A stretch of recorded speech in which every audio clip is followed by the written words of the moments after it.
प्रिय दर्शकों नमस्कार। हाजिर हूँ। जैसा कि आप जानते हैं, मैं हमेशा ही विवाह में आ रही अड़चनों को दूर करने के कारगर उपाय लेकर के आपके सामने उपस्थित रहता हूँ। आज भी मैं एक ऐसा ही रामबाण उपाय आपके लिए लेकर के आया हूँ। यदि आपने इस उपाय को कर दिया तो आपके विवाह में हो रहा विलंब, आ रही अड़चनें सब दूर हो जाएंगी और आपके विवाह के योग जल्द से जल्द बन जाएंगे। ये उपाय जो मैं आपको बताने वाला हूँ, ये उपाय आपने पूर्णिमा के दिन करना है। ये तो आप जानते ही हैं, 16 मई 2022 अर्थात सोमवार के दिन पूर्णिमा तिथि आ रही है। पूर्णिमा का अर्थ है पूर्ण होना। इस दिन हम कोई भी कार्य करते हैं या फिर किसी भी मनोकामना सिद्धि के लिए उपाय करते हैं तो वो उपाय हमारा सिद्ध हो जाता है और उस उपाय का जो रिजल्ट है वो हमें कई गुना देखने को मिलता है। पूर्णिमा के दिन जो चंद्रदेव होते हैं वो अपनी पूर्ण अवस्था में होते हैं और ऊपर से इस दिन चंद्रवार आ रहा है, क्योंकि सोमवार को चंद्रवार के नाम से भी जाना जाता है। इस वजह से ये जो योग बन रहा है, ये योग अपने आप में एक अद्भुत योग बन रहा है, एक सिद्ध योग बन रहा है। चंद्रमा मन सो जाता है। चंद्रमा को मन का कारक बताया गया है। इस दिन चंद्रमा अपनी पूर्ण अवस्था में होता है, अर्थात मजबूत अवस्था में होता है। जिस प्रकार से चंद्रमा इस दिन मजबूत अवस्था में होता है तो हमारा मन भी कहीं ना कहीं मजबूत अवस्था में आ जाता है। और जब हम मजबूत अवस्था में आए हुए मन से कोई भी उपाय या कार्य करते हैं तो उसका फल हमें 100% देखने को मिलता है।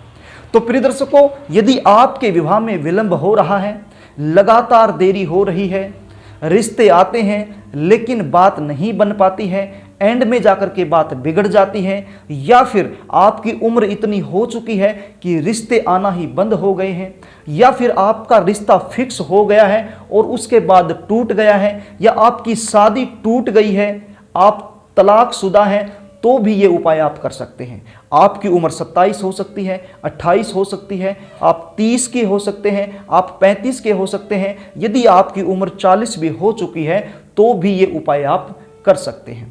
अब बहुत सारे फ़ोन कॉल्स मेरे पास आते हैं, वो कहते हैं कि सर हम 5 साल से प्रयास कर रहे हैं, हम 10 साल से प्रयास कर रहे हैं, लेकिन शादी के कहीं भी योग बन ही नहीं रहे हैं, शादी कहीं फिक्स हो ही नहीं रही है, शादी फिक्स हो जाती है लेकिन वो एंड में जाकर के टूट जा रही है, या फिर हमारे बच्चों का जो मन है वो शादी के लिए तैयार ही नहीं हो रहा है, वो मानते ही नहीं हैं। हम उनको कहते हैं कि शादी कर लो, लेकिन उनका मन ही नहीं है शादी करने के लिए। तो प्रिय दर्शकों, समस्या चाहे कुछ भी हो शादी को लेकर के, या फिर आपके जो बच्चे हैं वो गलत संगत की तरफ जा रहे हैं, उनका मन जो है वो रास्ते से भटक रहा है, कोई भी समस्या हो, ये उपाय यदि आपने कर दिया तो सारी समस्याओं से आपको छुटकारा मिल जाएगा। तो प्रिय दर्शकों, कार्यक्रम को आगे लेकर के चलूं इससे पहले आपसे निवेदन करना चाहूंगा, यदि आप चैनल पर नए हैं तो चैनल को सब्सक्राइब कर लें, बेल आइकन को भी प्रेस कर लें, ताकि हमारी आने वाली जो नई वीडियो है उनका नोटिफिकेशन आपको मिल सके और वो वीडियो आप आसानी से देख पाएं। तो प्रिय दर्शकों, अब आप उपाय को थोड़ा सा ध्यान से सुन लीजिए। यदि आप ध्यान से नहीं सुनेंगे और मेरे बताए गए तरीके से नहीं करेंगे तो इसका जो फल है वो 100% आपको नहीं मिलेगा। फिर बाद में आप कॉल करेंगे कि सर हमने आपके द्वारा बताया गया उपाय किया था, उसका फल हमें नहीं मिला। तो इससे अच्छा यही है कि जो मैं उपाय आपको बता रहा हूँ उसको आप ध्यान से सुन लीजिए। प्रिय दर्शकों, ये उपाय आपको सोमवार के दिन करना है, ये मैं आपको बता ही चुका हूँ। इसके लिए सामग्री क्या आपको क्या चाहिए, आपने एक बेल पत्र लेकर के आना है।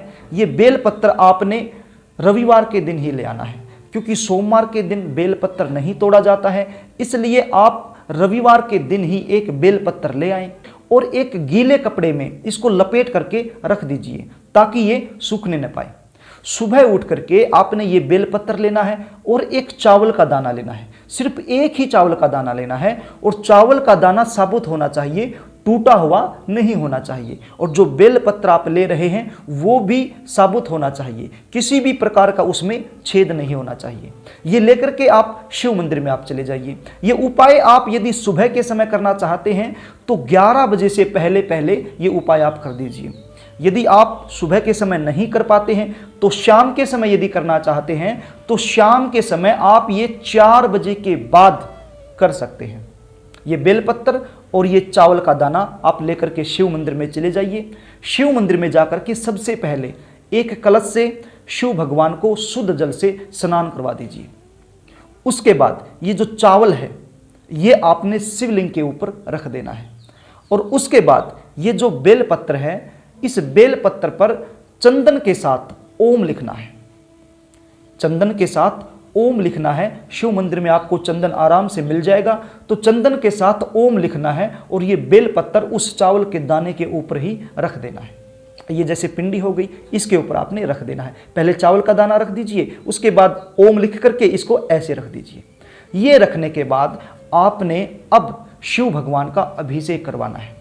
अब कितने कलशों से अभिषेक करवाना है, अब आप ये देख लीजिए कि आप अपने बेटे के लिए कर रही हैं या बेटी के लिए कर रही हैं या फिर खुद हैं आप खुद हैं, अपनी शादी में जो विलंब हो रहा है उसको दूर करने के लिए कर रहे हैं। जितनी आपकी उम्र हो गई है, जितनी आपकी उम्र हो गई है उतने ही कलश आपने शिव भगवान पर छोड़ने हैं।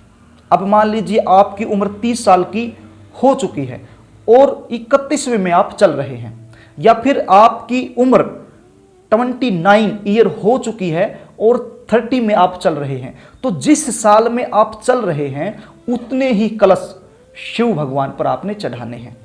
एक बाल्टी ले लीजिए, बाल्टी आप समझते हैं, कोई भी पात्र ले लीजिए आप जिसमें काफ़ी सारा जल आ जाए, उसको भरकर आप शिवलिंग के पास रख लीजिए और एक कलश ले लीजिए। स्टील का कलश आप ले सकते हैं, तांबे का कलश आप ले सकते हैं, कोई भी कलश ले लीजिए, उसका साइज कुछ भी रहे, कोई समस्या नहीं।